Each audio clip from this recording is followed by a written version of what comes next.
Hello, social workers, mental health professionals, and change agents. Welcome to another episode of season 5 of the Social Work Rants podcast. I'm your host, Bash Moreno. Saludos a todos. Greetings, everybody. Thank you for tuning in wherever you watching or listening to this podcast. Uh, this episode is brought to you by Bass City Entertainment, your home for online holistic self care for social workers and mental health professionals, as well as other helping professionals with self care using poetry and Zumba. Make sure you pick up a copy of my book, Trying Through Pain How to Maximize Your Full Potential During Hard Times, in stores. You can order it online in your local bookstore, Barnes and Noble, Amazon, wherever you get your book. It'll by the time this episode airs, it'll be on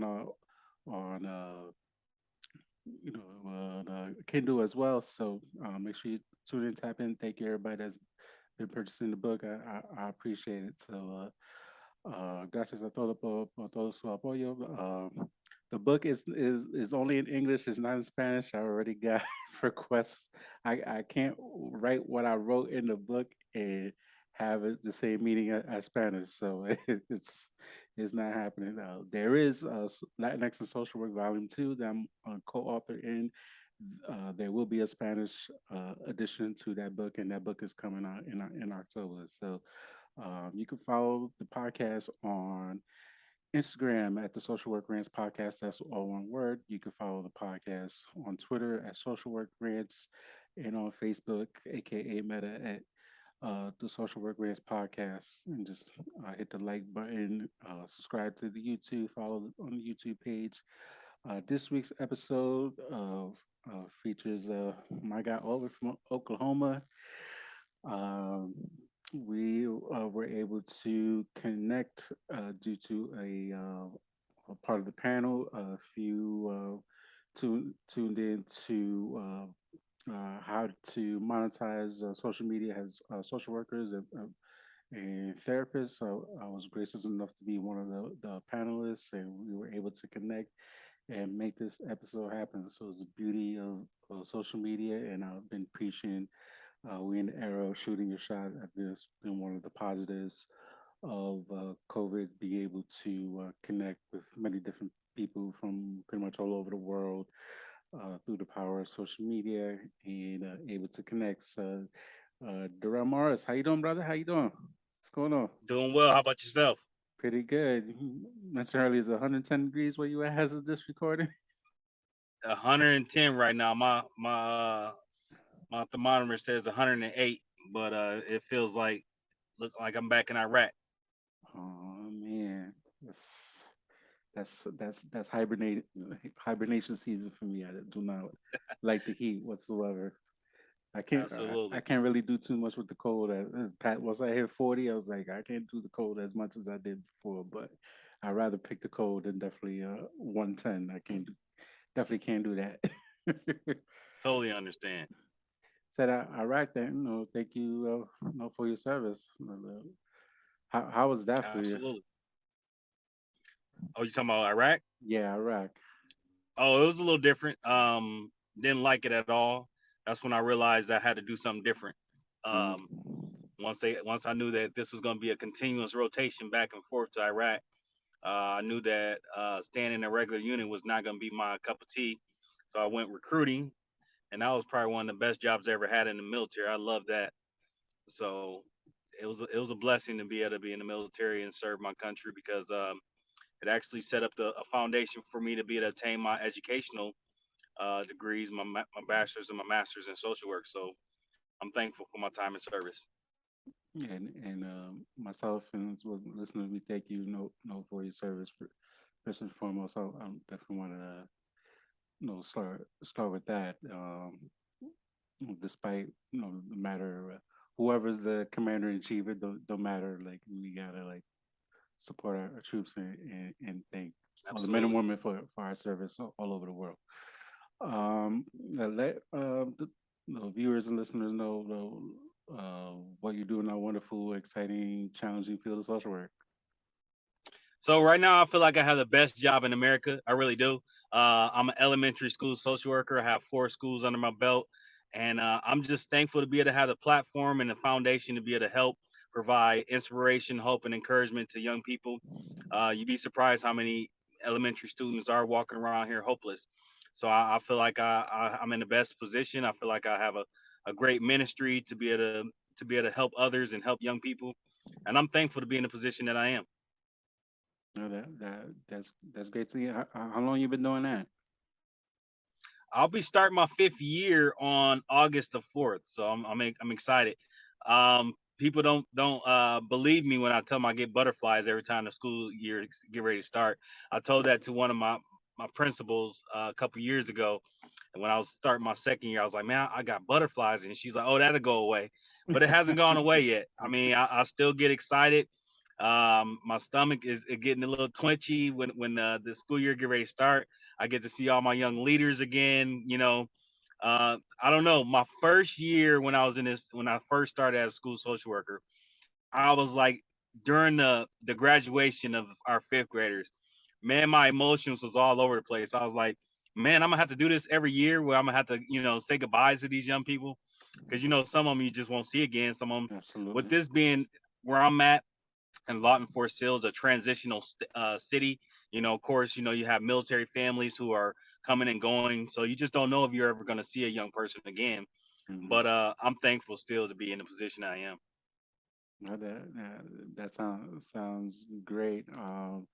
What I know this I've heard for a lot of people, and I shared my own experience on the podcast. How this year was extremely tough. I've heard from a lot of teachers through in person or social media how this past school year was even tougher than the remote school year in many ways. I've seen a lot of behavior, especially with our youngest kids, like kindergartners, first graders, and even throughout, K-5 or K-12. It's a lot of behavior issues. I see in person like kids seeing a piece of paper as soon as they walk in to sit down at the desk, see a piece of paper and want to flip a chair, flip tables. Like, what's this schoolwork? I'm not want to do any schoolwork, and it was just like going on. What did you see this past school year? Honestly, for me, it wasn't really the student body that gave me issue this past school year. It was more so of our leadership. Mm, You get the feeling like leadership just don't care. They pack these classes 30 plus students, and they expect these teachers to perform, and you see the burnout between our teachers, and you see the discouragement on the student's face. I mean, you walk into a third grade class and they got 34 students in it. I mean, that's challenging in itself. absolutely. So that right there is frustrating. You just feel like leadership and people who are in charge don't care. Um, we had one of our middle schools kind of go away, and they turn it into something else. So they took all these students and placed them into all these other middle schools where the hallways were flooded. Like you couldn't even walk down the hallway without. I heard in the beginning of the year that a young person slipped and fell and got trampled on because there was just so many people, and it wasn't like the people was trying to. It was just they couldn't stop because there was just so many people in the school in the hallway. So things like that is kind of frustrating. But as far as my young people, yeah, I did see some behavior, but I've been seeing behavior since the first time I started here. You don't put social workers in schools in elementary unless you have situations that permits social workers to be in there. Mm, So behavior wasn't an issue for me. And honestly, with my mindset, I I it's easier for me to be cursed out by a kindergartner than it is an adult, because a kindergarten I can say, okay, that's learned behavior. yeah, Adult doing it is more of a choice. right. So I mean, it's I have more empathy and for a young person who, because I understand a lot of their issues doesn't stem from them, it stems from their environment. No, of So course. it's just a little easier for me. No, I definitely understand that, and you mentioned the environment. I definitely where I was at, and just driving around and kind of like put two together and see, okay, this is what behavior kind of makes sense, and I was just like, I think just that education system overall in America really kind of like didn't anticipate what was to come this school year, and seeing everything that's happening, and a little bit going into this upcoming school year, and still seeing a couple of school districts still like having school psychologists working more than one school, like like just hire more staff. I know we in challenging times that people don't you know we still in a pandemic first and foremost, and second of all, people's like, Mhm. I don't want to be bothered working. If I could just like work my passion, do a side hustle, and make money, or do some other things, then I'd rather do that than really deal with with people and their nonsense. So yeah, there's a staffing shortage for pretty much everything Yeah. currently. So like, but still, like, if you need more people in the schools, like obviously you got to pay first. You need to pay staff first and foremost. You got Hmm. and not burn them out. You can't have like school social workers work multiple school buildings and expect to make connections with students and with the faculty, and having like school psychologists and counselors work more than one building, and expect the work to get done. Yeah, I agree 100%. I when I first started in 2018, I had one building, and this building had close to 500 students. Wow. And that was challenging in itself. And then of course after the pandemic, I acquired another building. And this past year they gave me two more schools.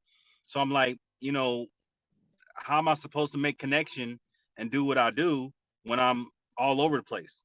I just don't understand that.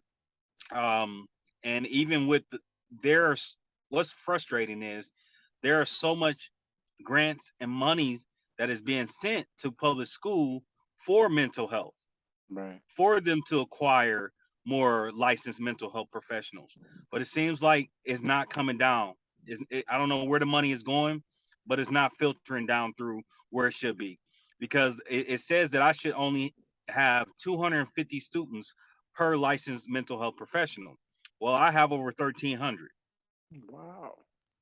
Yeah. So I just don't get it. I don't understand it. I really feel like um, leadership in America really don't value K through 12. I don't. I just don't feel like they value. I mean, it's almost like we have a system that's feeding pipeline to prison, and I mean that's just my own personal opinion. But I mean, when you have a fifth grader testing at a kindergarten level, I mean, how is that? Yeah. How is that? And then you get these young people who are now in ninth and 10th grade and they're still reading at a fifth grade level or lower. So now they're discouraged, they're hopeless, and what are they doing? They're dropping out. They're Hmm. dropping out at a mass rate. We especially with the pandemic, we lost so many students that we don't even know where they went. A lot of times they're sitting at home. So it's concerning, because we supposed to be the greatest nation. We supposed to be one of the wealthiest nations, which we are. We have over 700 billionaires in America alone. So if they truly wanted to together a system to build on our educational program, we can do that, and these billionaires will still be billionaires. But it's greed. There's so much greed in America that is Hmm. is very distasteful. Especially for someone who served, who went to Iraq, went to Bosnia, went to Kosovo, voluntarily. And my brother was shot and killed in Iraq. I want to see us to have a more emphasis on our future leaders, which is our K through 12, and I just don't see it.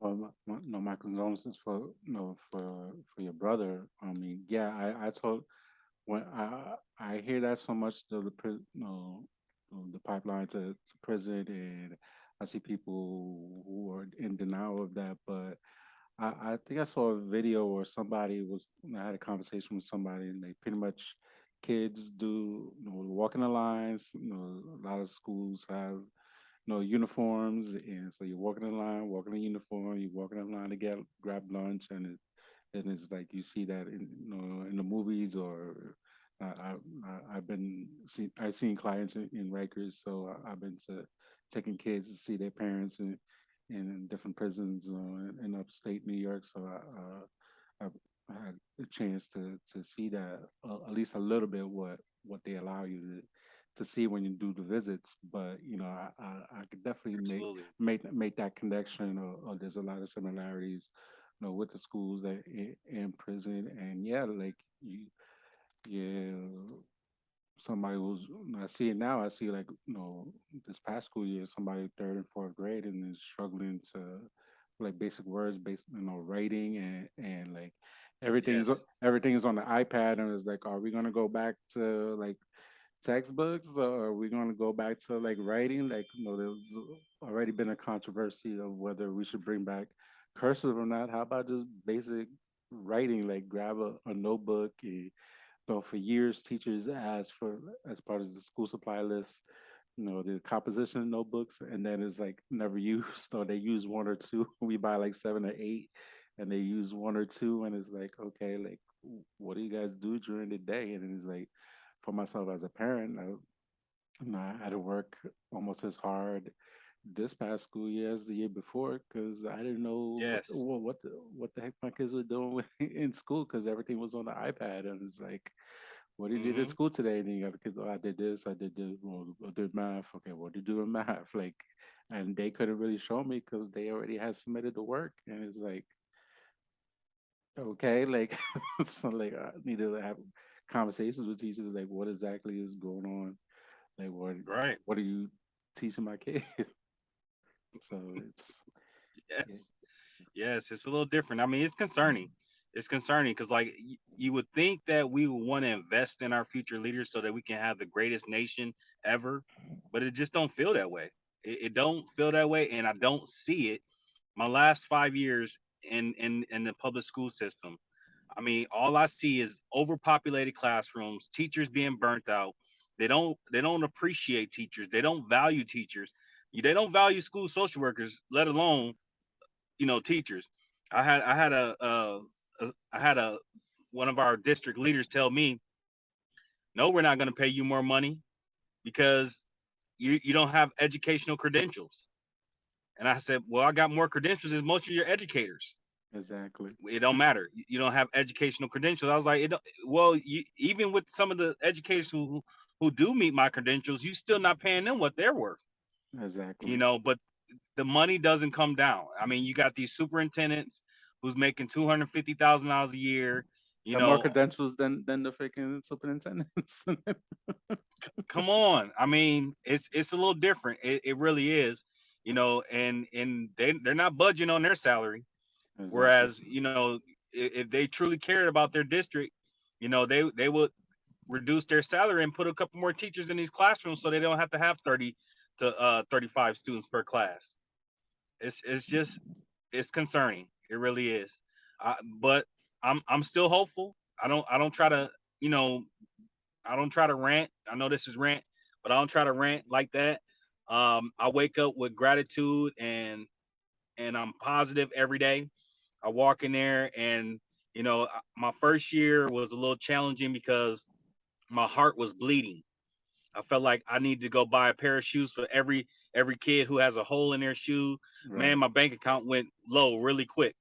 But the thing of it is, I just had to realize that I can only empower the ones who are in front of me, and try not to take this work home because it's easy to do that when you see a child suffering, No, no, you know. of course, definitely see these cute faces, and you, like, get to know them, and likes and My lord. dislikes, and to a point where you get to know them, they you can, like, tease them a little bit about something simple as, like, sports or whatever, or just regular little petty stuff here and there, and like, Absolutely.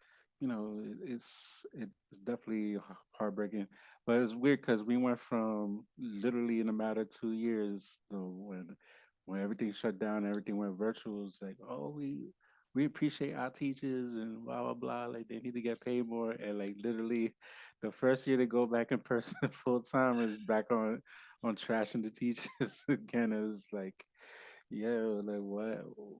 It's crazy I how mean, things have you'd be changed. surprised. You'd be surprised. I literally watch a teacher in the beginning of the year. They walk in there, they got their hair done, they got their makeup done, they're ready. They are ready to go. 2 months later, they're walking in the building, hair all all over the place, and not even trying to do a makeup. It's just is that and it's that because they're beat down so much. Mm. I mean, the school system beat these individuals down. Like I always tell myself, teachers got the hardest job in America, if you ask me. Because not only do they got to try to learn the personalities of their classroom, but they got to learn the personalities of their parents. But then they Parents got to and deal with their district that they're in, and yeah, sometimes the exactly. district is worse than dealing with the students and the parents. No, it's true. So, I mean, teachers have it rough. I mean, I pray for them every day, and that's why when I get a call, um, I try to be fast on it because like even just relieving a teacher so she can go use the bathroom here, she can go use the bathroom.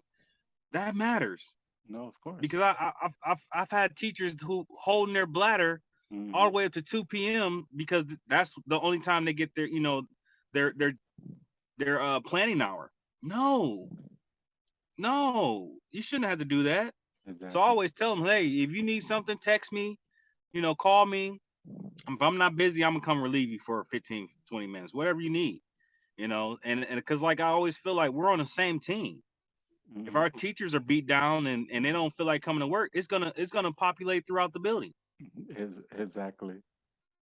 It might make the day even longer. Could be more crises with a substitute, and so it's like, that that class was gonna be popping for that whole day. So, yeah, All all day long. no, You no, saying it. no, it's true. No, I've a couple of times be like, teacher got to, so happen to be in the classroom, checking up on a kid, and be like, can you watch the class and I use the bathroom? Like, yeah, do what you need to do, and watch the kids, Absolutely. and I'm a big kid at heart. I think one of the good things about the technology is that there's a lot of good YouTube videos that's been out that I was so happen to get to know, and like stuff like Jack Hartman and all this stuff. And I come home and like my wife is used to be a teacher assistant, so like she was telling me about some of these videos. I watched this video today. Oh, I know who that is, and like giving me pointers so I can go back to the school and like talk to the kids and like sing certain songs with the kids and dance along in the classrooms. So just so happened just behavior and like kids just acting up and it was like a hard fine line between social worker and being a babysitter just because the school was ridiculous and it was just like I'm not here to be a babysitter, but that's what you got me doing because of kids' behavior and kind of like being like social work slash babysitter, kind of like slash para, just being with the kid like all day long, and You speaking it's my like first year now. it is. So it was definitely the first half of the school year was definitely like interesting. There was quite a few times I was like thoughts of quitting, but I stuck it out throughout the whole year. But it was definitely an interesting time. Yeah. So like my first year, I was the very first school social worker to be hired into this district. Mm. So there was no policy, there was no operating procedure, nothing for me to go off. And here I am, fresh out of my bachelor's, haven't even started my master's. So I'm just like, I'm excited because I got a position, and I'm just like, hey, what do you want? What do you need? Yeah, well, yeah, I can do it. I can do it. Yes, I can do it. I can do it. Man, I had to learn how to say no real quick because after I substitute for like the fourth day in a row, I was like, no, I can't do this. I can't do this. And I linked up with some other school social worker sites on social media, Right. and I'll start asking them questions. And I was like, hey, do you guys ever substitute? And he was like, no, never. And I was like, and he's like, well, you gotta think about your licensure. You gotta protect your Absolutely. license. Your license doesn't protect you for substituting. And it was just the growing pains of learning the roles as a school social worker. But I feel you, man. I look that babysitter thing. Yeah, yeah, I totally understand that. Well, Mr. Morris, they act really well with you. You don't have no issues with kids. Not really, I don't. But why is that? Well, because I connect with them. I actually treat them like they matter. I'm kind. I'm respectful. Even when they're not so kind to me, I'm still kind to them. you know and I do learn what their favorite color is. I do learn what their hero is, their favorite superhero is. I do learn what their dislikes and likes are, so I connect with them. I had a teacher ask me one time. She said, man, these kids treat you like you're a rock star. You can't even walk down the hallway without 20 kids jumping out wanting to hug you. And I'm like, because they know that they matter when it comes to me. I'm not going to treat them like, I had a kindergarten teacher say to me one time. She said, Mr. Morris, you're a little different. I said, why? And she said, because you'll hug a kid that got headlights, you'll hug a kid that stink, you'll hug a kid that got snot running out their nose. You don't even care. You'll just hug them. And I said, well, truth be told, I was that kid. Mm. I was that kid that didn't come to school smelling the greatest. I was that kid that didn't have clean clothes. I was that kid who had ringworm in his head. I was that kid who just didn't have the better things and finer things of clothes, or came to school clean. I was that kid. So I could empathize a little more with someone. It's not their fault. It's not the student fault that they don't have clean clothes. Maybe they don't even have running water at home. I can Right. recall there's times when I was growing up when we didn't have running water. So it's not the student's fault, you know? So yeah, look, if the kid don't smell that great, you know what? I'm gonna help him out with that, especially if it's a young male. Okay, come here, nephew. Let me talk to you. Let me work with you. Let's go to the bathroom. Let's go get a wash rag. Let's go get some soap and stuff. Because kids don't want to stink. Right. They don't want people talking about them because they don't smell the greatest. So let me work on that with you. Let's work on that. Whatever we gotta do. If I gotta go get some deodorant, gotta go get some smell good, whatever. Let's work on that. How can I help you feel a little more confident in yourself so that you can make it throughout the day? No, no, of course. There's those little things that really like pay off at the end and have those relationships with the kids, and then like it goes back home to the parents, and usually like for the most part like the parents would be like appreciative of that as well. So it kind of is a trickle down effect to that. So um Absolutely.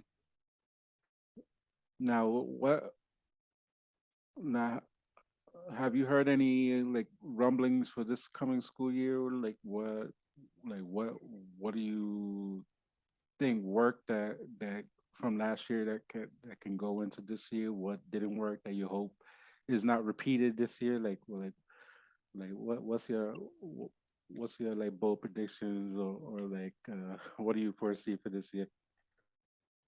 Well, for me, I just have to stay focused because I feel like I got unfocused last year. I went off because they started hiring more school social workers, and I seen how they brought in. I'm a licensed master social worker under supervision for my LCSW right now, Okay. and I felt a little indifferent when they hired a LCSW, and she came in at the same rate that I was as far as pay. Mm, So I got a little off focus when I start advocating for um equitable pay for school social workers, because I seen how school counselors was coming in making more than school social workers when they were being brought in as with a bachelor's degree.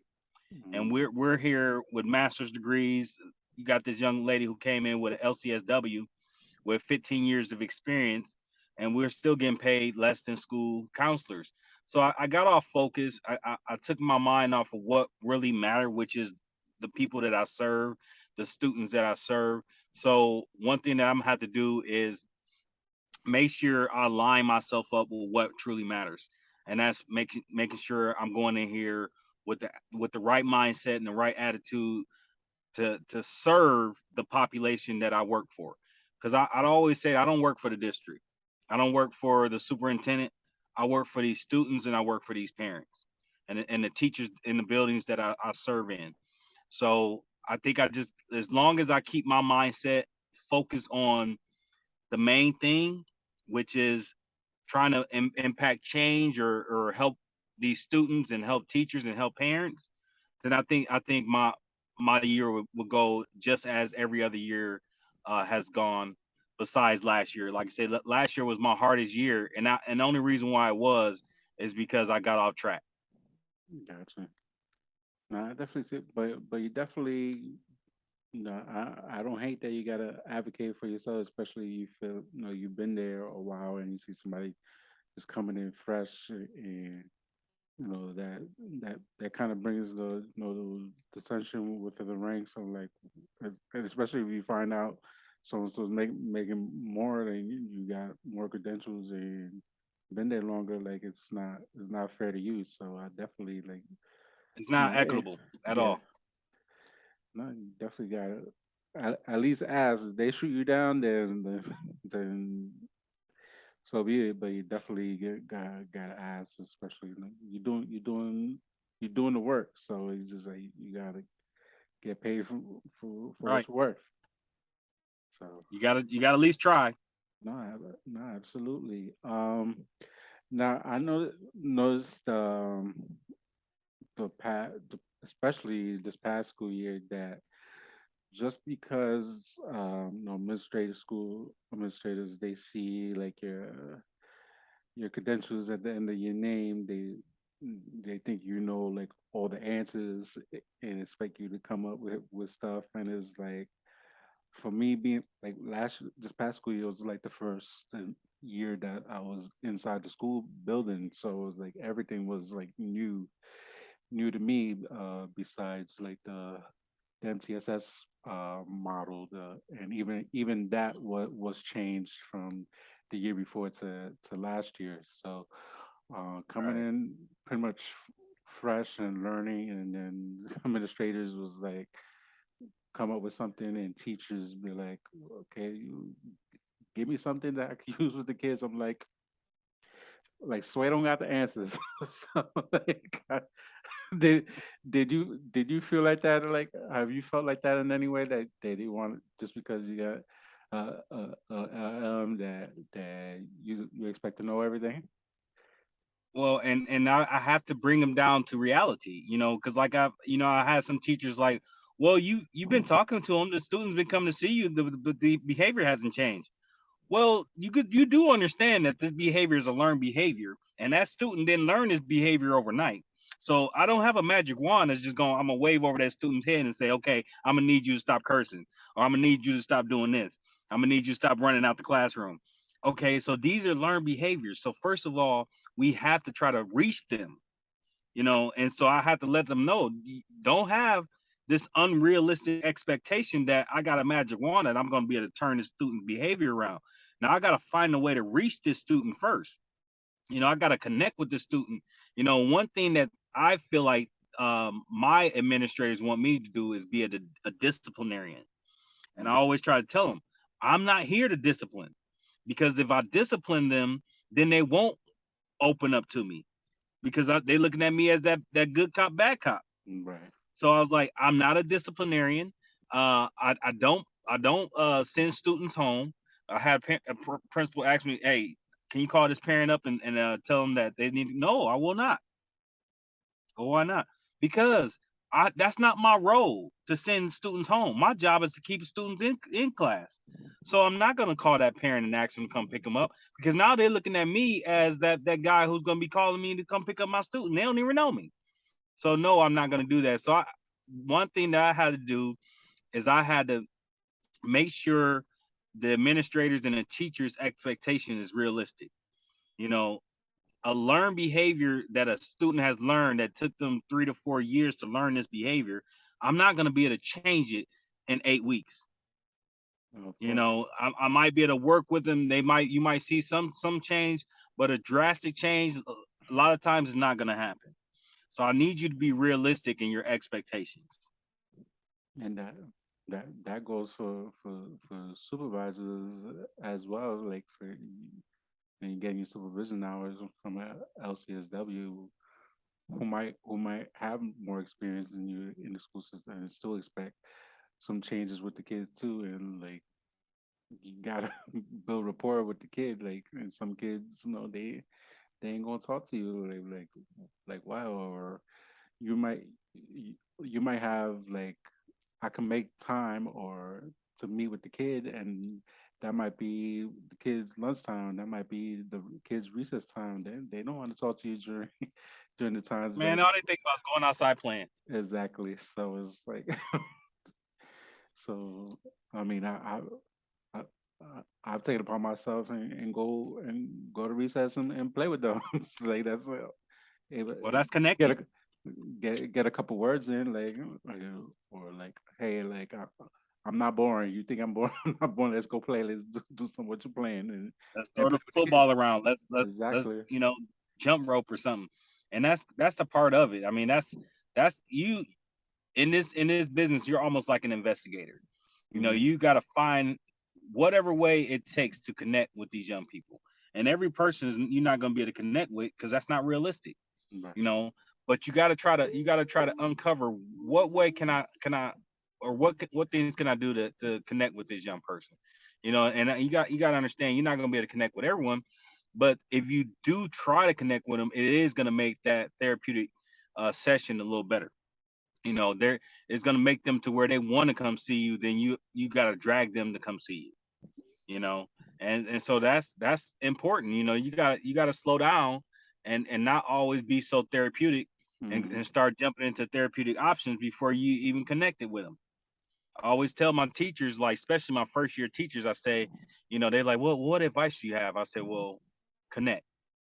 You know, you have to connect before you correct, and you got to reach them before you can teach them.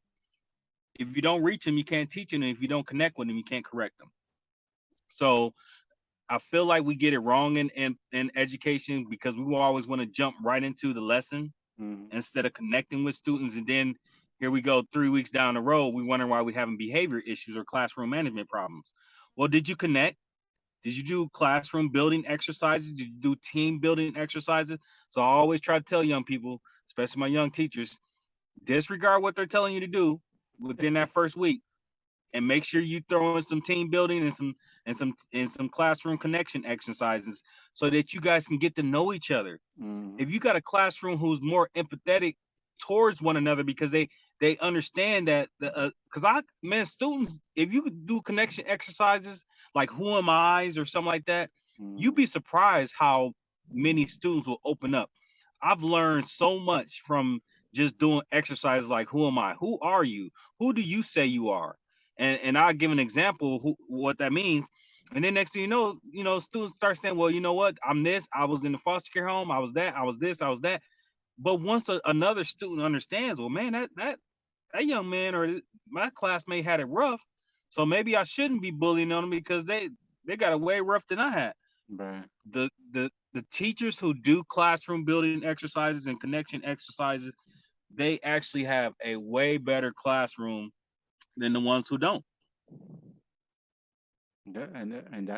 That's something for the old heads too that have been there 20, 30 years too that refuse to I want to say refuse maybe refuse is a strong word, but will like maybe suck their teeth or like but come like do some emotional social emotional learning. I think more of that has to be played a part in our educational system moving forward. Like even, these kids have a lot of energy. I purposely would like I even brought my own personal basketball to the school and like okay, kids misbehaving, maybe just have like a little bit extra energy. Let's go to the gym before the class come in and shoot some hoops for a few minutes and burn some of this energy out, and maybe that might Yeah, help in the classroom calm down and focus and do some work. absolutely.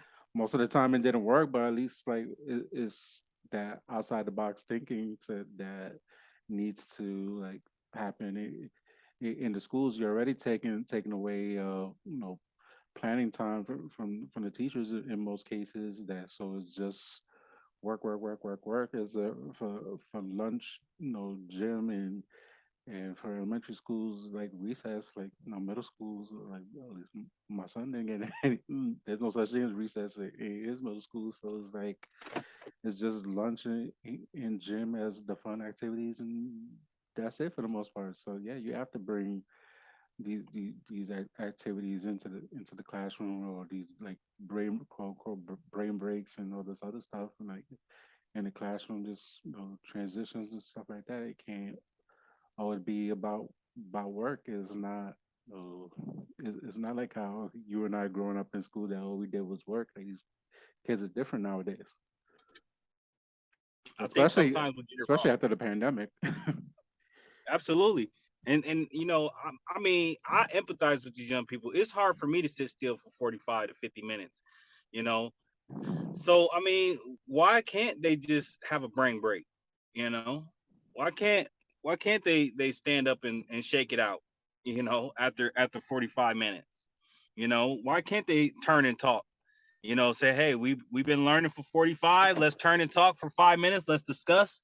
Let's discuss what we just learned. Matter of fact, I don't even want you to turn and talk. I want you to get up and walk around and go talk to a neighbor, you know, 5 steps away from you. You know, that breaks up the monotony of just sitting in a chair for 45, 50 minutes, sometimes longer at a time. And then you wonder why, well, this student won't stay in the seat. Well, his butt hurt. Exactly. No, that's facts. I mean, I just look at myself. Anytime I'm in a training and I gotta sit there for a long period of time, I'm getting a little antsy after 45 minutes. So I gotta stand up. I gotta go get a refresher on coffee or something. I look, I gotta do something just from sitting there. So in the military we used to do that. We would do 45 minutes of training and then a 10-minute break. Every 45 minutes, a 10-minute break is following. And I feel like they get it right in some ways because, man, look, the brain can only take so much before it's like, oh wow, what are we doing? Hmm. You know? And so I feel like they need to implement some of that into these classrooms where we're learning for 45 and we're taking a break for 5 to 10. You know, let's I want you guys to turn and talk to your neighbor and discuss what we just did or what we just learned. That actually help you to learn it, and if you can talk about what you just learned, you can actually is actually seeing another way of learning it. Right, exactly. Or, Get a or if different you can't, perspective. yeah, even if you can't, but the person that is you turning and talking to can, maybe they can break it down to the student a little better than the teacher can. Right. So I feel like sometimes we get it wrong because we're all lined in rows, and our desks are all lined in a row, and I just don't. I just feel like sometimes we get it wrong. No, no, absolutely not. And I hope something changes along, even having some more music in these classrooms, or having just not music being cut, art being cut.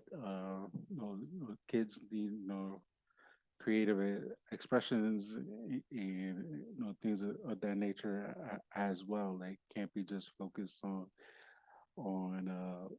the academic piece. If you're gonna add more academics, you need to be teaching these kids about money management and real life stuff that they can actually use, in the real world, and not just like history and facts that they need to know to pass a test. So Exactly. so it's This country has a lot to improve in terms of the education. And you going back to the money, they the money is there, like more, especially once pandemic and post pandemic, like government was pouring money into and like you mentioned, where does money go to is it says it goes to the districts, but we're not seeing it, or not seeing enough of it. Or they want to Yeah, expand and hire more people, but then it's like, okay, like that's still not solving the problem.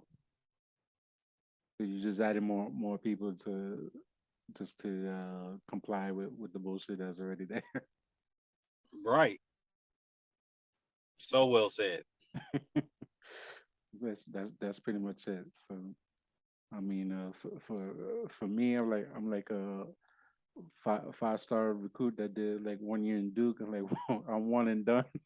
That's it. Like I mentioned in the past podcast, like I'm retired from school social work in the state of Delaware for now. Like for now, in case something needs to happen drastically for me to go back, but definitely, like, you make a lot of great points in terms of like what you've been seeing is pretty much consistent from what I hear from other social workers that I've been school social workers that I've been talking to the last several months. Um, Now, is there things that the state of Oklahoma could do as a state to make things better? Like I don't know anything about the political aspects of Oklahoma or anything like that. So maybe you could shed some light on that. Well, there's a ton of things that we can do. Of course, we're always ranked either 48th or 49th as far as education in the nation. So we're coming in dead last almost.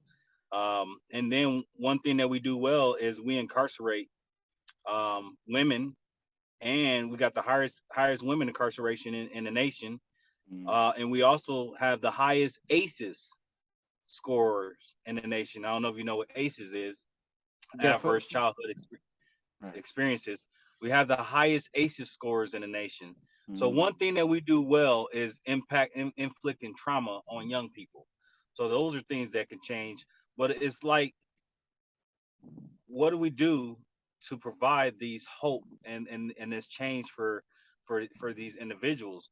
Well, what's going on to where we have the lowest education in the nation? Well, are we investing in our education in this state? Mm, that's a good question. Why are so many people so hopeless? Because a lot of these individuals are going to prison or getting locked up because they do have a hopeless mindset. You know, and me personally, I feel like it stems from education.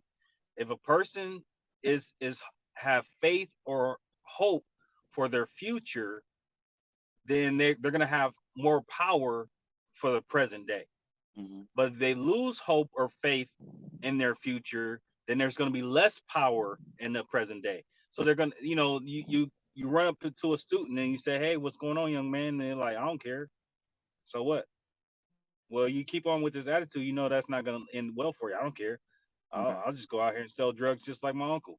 I don't Mm-hmm. care. I don't care. I can make more money than my teacher do right now. I don't care. So they have this mindset and this hopelessness at a young age. Mm-hmm.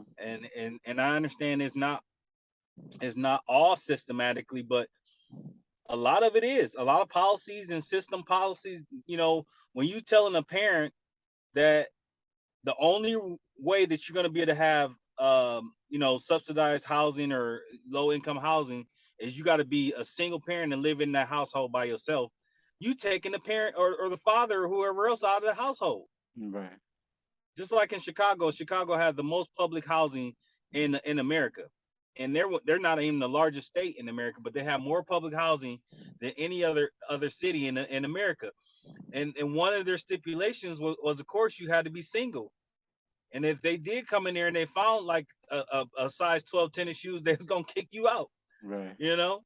So what are you doing? You systematically taking the man outside of the household. And that's why you got so many of these single parent households trying to raise their children by themselves, because the system says that another person can't be in their house and still receive this subsidized living. No, no, no, that's true. I'm not. No, experienced that. Growing up myself for a little bit, so I know exactly what you're talking about. Yeah, it's different. You're gonna tell these parents, this mom that you can't have your children's father in the house, you know, and if you do, then you got to find another place to live. Come on now. I mean, Or stay where you at in case you want to move to a better apartment and like you can't. yeah, I mean, so it's systematically taking fathers out of the house, you know, and a lot of times we see that it's a trickle effect into the schools, because who's always coming into the school? A single parent, a Hmm. single female parent, a lot of times, in most cases. So there's a lot of things, and it's not only in Oklahoma that can be improved, but you know in this nation. I think one is what we're trying to do, and that's bring awareness to Hmm. mental health. You know, people think that mental health, or you're weak if you have mental health issues. Something's wrong with you. You're crazy, and that's not the case. Mental health is the same as medical health.